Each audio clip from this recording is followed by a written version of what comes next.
তুরস্কের রাজধানী আঙ্কারার কাছে বিমান দুর্ঘটনায় লিবিয়ার সেনাপ্রধান জেনারেল মোহাম্মদ আলী আহমেদ আল হাদাদ নিহত হয়েছেন।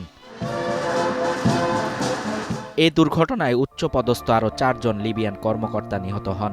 ২৩ ডিসেম্বর মঙ্গলবার রাতে আঙ্কারা থেকে লিবিয়ার রাজধানী ত্রিপোলি ফেরার পথে এই দুর্ঘটনা ঘটে।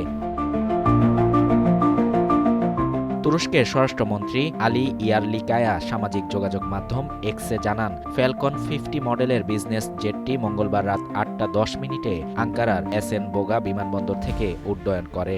রাত ৮টা ৫২ কন্ট্রোল রুমের সঙ্গে বিমানটির রেডিও যোগাযোগ বিচ্ছিন্ন হয়ে যায়। এক্সট্রিম মশার কয়েল প্ল্যান্ট ফাইবার দিয়ে তৈরি, ডেঙ্গু চিকুনগুনিয়া বাহি সহ যে কোনো মশার বিরুদ্ধে দেয় এক্সট্রিম সুরক্ষা।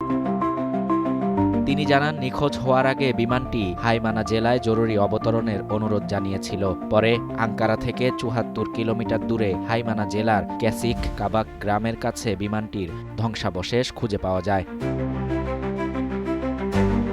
এদিকে এই ঘটনায় শোক প্রকাশ করে বিবৃতি দিয়েছেন লিবিয়ার প্রধানমন্ত্রী আব্দুল হামিদ দাবিইবা।